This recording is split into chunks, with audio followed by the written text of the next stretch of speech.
آج میں ایک ایسے شخص کا واقعہ سناتا ہوں جو اپنے دور کا بہت بڑا عالم اور عابد و زاہد تھا۔ کیسا عالم تھا کہ اس کو اسم اعظم کا علم تھا، اپنی جگہ پر بیٹھتا تھا اور اپنی روحانیت سے عرش اعظم کو دیکھ لیتا تھا۔ اب آپ سوچیں ایسا کہاں ملے گا؟ مستجاب الدعوات تھا، اس کی دعائیں بڑی قبول ہوتی تھی، اس کے بہت سارے شاگرد بھی تھے۔ اب کیا ہوا؟ حضرت موسیٰ علیہ السلام کا دور آیا، قوم جبارین سے جہاد کرنے کے لیے بنی اسرائیل کے لشکر روانہ ہوئے۔ تو اس شخص کا نام کیا تھا؟ بلعم بن باعورہ۔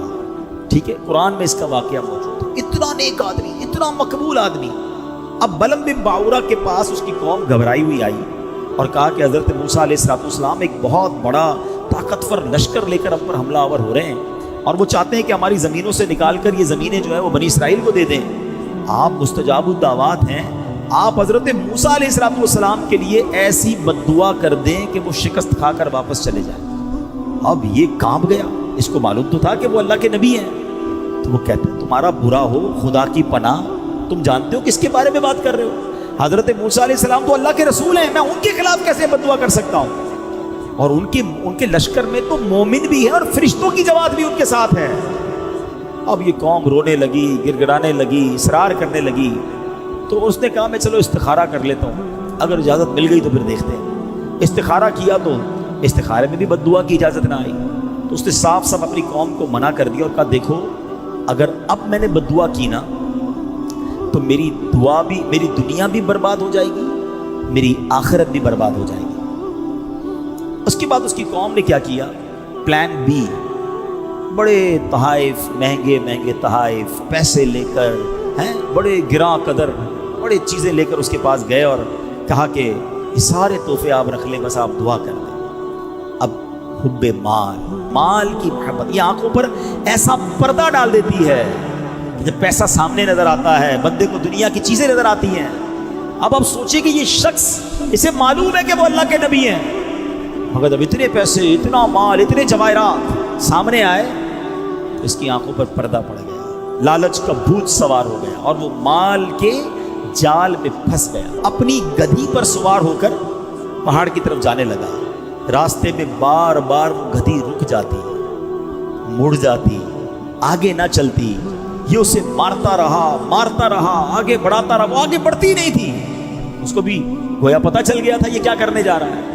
اب اللہ کریم نے اس جانور کو بولنے کی طاقت دی، اور وہ جانور پتہ ہے اس کو بلعم بن باعورہ کو، یعنی ایک انڈیکیشن بھی دیا گیا اسے، ایک آخری وارننگ بھی دی گئی کہ اس جانور نے کہا اے بلعم بن باعورہ تو کدھر جا رہا ہے؟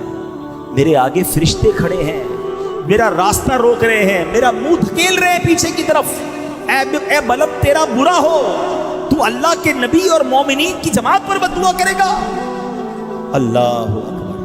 اس کے باوجود بلعم بن باعورہ واپس نہیں ہوا۔ کیسا پردہ ہوگا!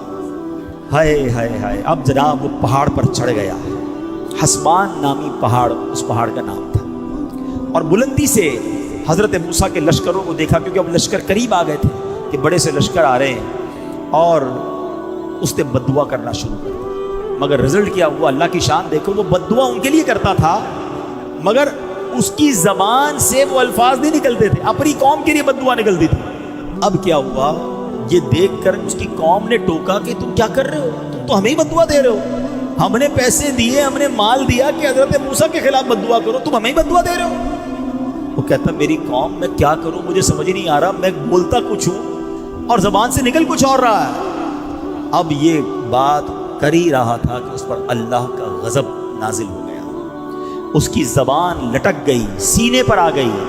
اس وقت بلعم بن باعورہ نے رو رو کر اپنی قوم سے کہا کہ افسوس، میری دنیا اور آخرت دونوں برباد ہو گئی، میرا ایمان جاتا رہا اور میں قہر قہار اور غضب جبار میں گرفتار ہو گیا۔ اب میری کوئی دعا قبول نہیں ہو سکتی، میں برباد ہو گیا۔ اب اس مکار نے، اس برباد شخص نے کہا کہ میں تو ہو گیا برباد، اب میں تمہیں ایک طریقہ بتا دیتا ہوں، دعا تو میری کامیاب نہیں ہوئی، لیکن تم اگر حضرت موسیٰ علیہ السلام کے لشکروں کو شکست دینا چاہتے ہو تو تم لوگ ہزاروں خوبصورت لڑکیوں کو بہترین کپڑے اور زیورات پہناؤ اور بنی اسرائیل کے لشکر میں بھیج دو۔ اس لشکر میں کسی ایک شخص نے بھی غلط کام کر لیا تو پھر اس لشکر پر عذاب نازل ہو جائے گا، اس لشکر کو شکست ہو جائے گی۔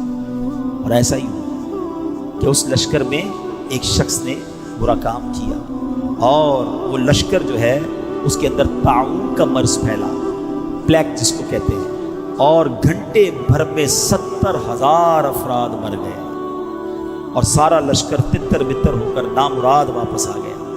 حضرت موسیٰ علیہ السلام کے قلب پر بڑا افسوس ہوا۔ اب دو بڑی اہم باتیں سمجھنی ہیں۔ مال کی لالچ انسان کو کہاں لے جا سکتی ہے؟ مال کی محبت دل میں ایسی مت داخل ہونے دینا کہ جب آنکھوں پر پردہ آ جائے تو بندہ بہت سارے حرام کام کر جاتا ہے۔ اور دوسری چیز جو اس واقعے سے سیکھنے کو ملی نا، کہ چاہے بہت اچھے کام ہم کر رہے ہوں مگر کبھی کبھی ایک حرام کام، اللہ کی ایک نافرمانی، اس میں ایسی بے برکتی اور نحوست ڈال دیتی ہے کہ سارا کام برباد ہو جاتا ہے۔ آج ہم کہتے ہیں ہماری مہنگائی کمر توڑ رہی ہے، کبھی سیلاب آ جاتا ہے، کبھی زلزلہ آ جاتا ہے، کبھی آگ لگ جاتی ہے، ہر روز بری خبریں کیوں سن رہے ہیں ہم اپنے اعمال بھی تو دیکھیں نا۔ اس میں ایک بندے نے بدکاری کی، پورا لشکر تباہ ہو گیا۔ آج بدکاریوں کے اڈے بن گئے ہمارے ملکوں میں، آج بے حیائی کے کاموں کی یلغار۔ آج بتایا جاتا ہے کہ شراب نوجوان ایسے پی رہا ہے جیسے کولڈ ڈرنک پی جاتی ہے۔ تو پھر ہم کس بات کا انتظار کر رہے ہیں؟ ہمیں یہ واقعات قرآن و حدیث میں اس لیے تو بیان ہوئے نا کہ دیکھو ان باتوں سے رب جب ناراض ہوتا ہے تو پھر برکت اٹھا لی جاتی ہے اور بربادی مقدر بن جاتی ہے۔